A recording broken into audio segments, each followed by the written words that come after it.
ഊണ് വേണ്ട.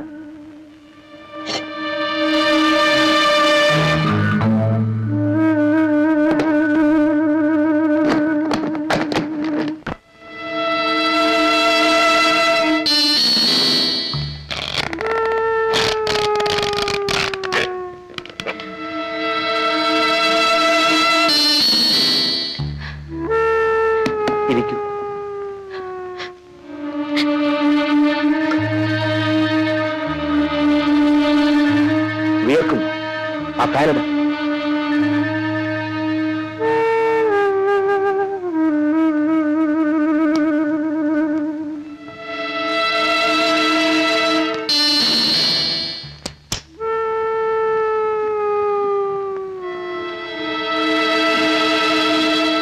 ഇരിക്കാനാണ് കസേര. ദാഹമുണ്ടല്ലേ? തണുത്ത വെള്ളം ആ കൂജയിലുണ്ട്.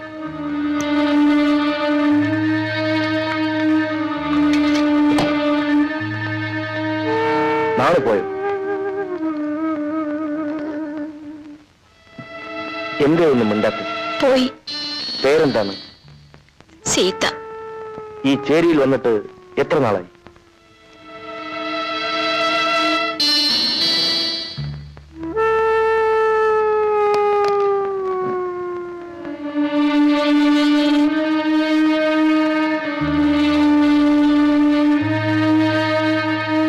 ചോദ്യം അനാവശ്യമാണല്ലേ?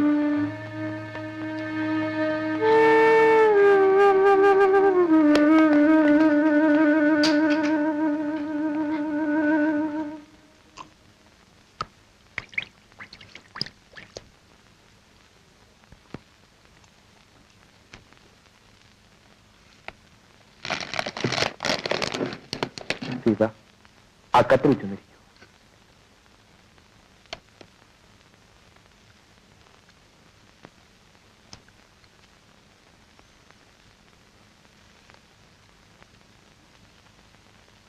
അന്തസ്സുള്ള വ്യഭിചാരത്തിന് ഈ ചേരി പറ്റിയതല്ല കേട്ടോ.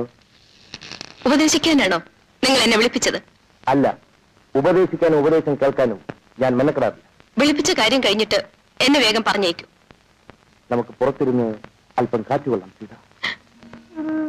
സീത. എന്നെ സീത എന്ന് വിളിക്കരുത്. നിന്റെ പേര് അവൻ. ഇതേ ഈണത്തിൽ പണ്ടൊരാൾ എന്നെ വിളിച്ചിരുന്നു. ഇനി ആ വിളി കേൾക്കില്ല. അതെന്താ? അദ്ദേഹം മരിച്ചുപോയി. ശൂന്യമണ്ഡലത്തിൽ ഉദയം ചെയ്ത ഏതോ ഒരു സ്വപ്നം പോലെ ഞാൻ എല്ലാം ഓർക്കുന്നു. ഞാൻ നിന്നെ ഓർമ്മിപ്പിക്കാൻ പാടില്ല.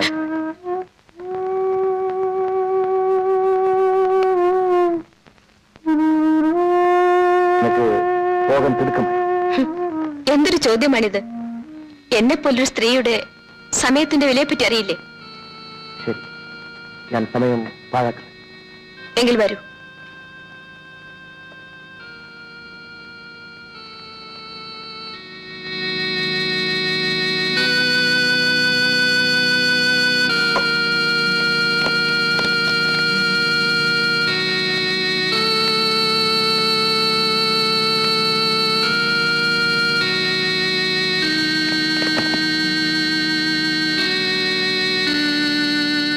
എഴുന്നേൽക്കൂ.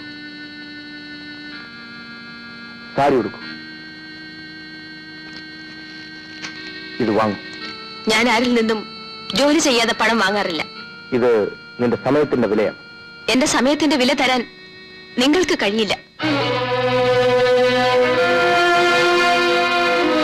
എന്താ, എന്നെ ഇഷ്ടപ്പെട്ടില്ലേ? നിനക്ക് എന്നല്ലേ ഇഷ്ടപ്പെടാത്തത്?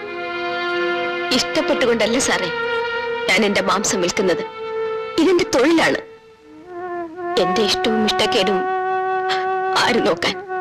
നീ ഇവിടെ വന്ന നിമിഷം മുതൽ നിന്റെ ചലനങ്ങൾ ഞാൻ ശ്രദ്ധിച്ചിരുന്നു. വെറുപ്പെന്ന വികാരം മാത്രമേ ഞാൻ നിന്റെ മുഖത്ത് കണ്ടുള്ളൂ.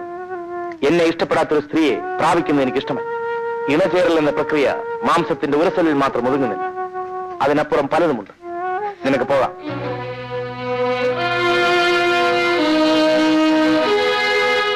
പോടാ, നിന്റെ തന്തയുടെ കാശ് കൊടുത്തല്ലടാ ഞാൻ കുടിക്കും. ഞാൻ കുടിക്കും. ആരാടാ ചോദിക്കാൻ? ഓടാ പട്ടി. ഇച്ചിരിയൊക്കെ വീണ എഴുന്നേക്കണം അമ്മാവാ.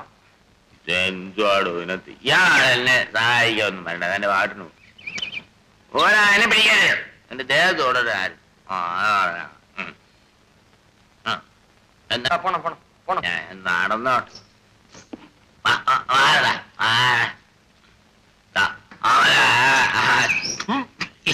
എനിക്ക് വയ്യ ഇടാ ഇരിക്കാൻ സുഖമുണ്ടോടാ ലോകത്ത്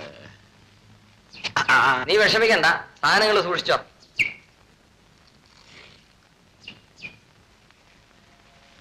പ്രകൃതി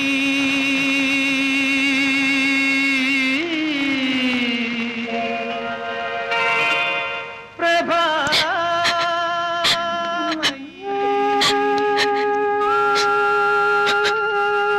എന്താ ചെയ്തേ? ഈ പാട്ട് കേൾക്കുമ്പോഴൊക്കെ നീ കരയല്ലേ? ഒന്നുമില്ല ചേച്ചി, ഇല്ല. നീ എന്തൊക്കെയോ ഒളിക്കുന്നു. ദുഃഖങ്ങൾ നിറഞ്ഞ് മനസ്സ് തുളുമ്പുമ്പോ പൊട്ടിച്ചിരിക്കണം അനിയത്തി. നമ്പൂരി ഇല്ലത്തെ 4 കെട്ടിനുള്ളിൽ വളർന്നു വന്നെത്തിയതോ ഇവിടെ. കഴിഞ്ഞതെല്ലാം മറക്കാൻ ശ്രമിക്കൂ.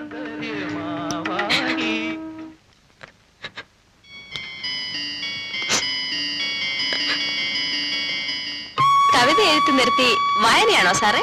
ഓ, അന്തർജനം വന്നു. വരൂ, ഒരു പുതിയ കവിത വായിച്ചു കേൾപ്പിക്കട്ടെ. സീത, നീയാണ് എന്റെ കവിത, ഞാൻ പാട്ടുകാരൻ, നീ പ്രകൃതി, പ്രഭാപൂരം ചൊരിഞ്ഞു നിൽക്കുന്ന പ്രകൃതി. മതി സാഹിത്യം, പാടൂ. പാടാനോ? വാ.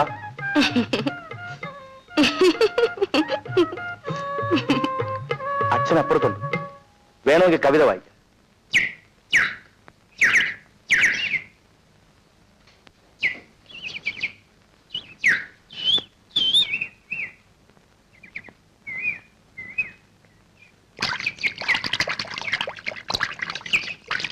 പ്രകൃതി പ്രഭാമയി പ്രപഞ്ച സൗന്ദര്യം ആവാഹിക്കും പ്രണവമന്ത്രം നീ. പ്രകൃതി പ്രഭാമയി പ്രപഞ്ച സൗന്ദര്യം ആവാഹിക്കും പ്രണവമന്ത്രം.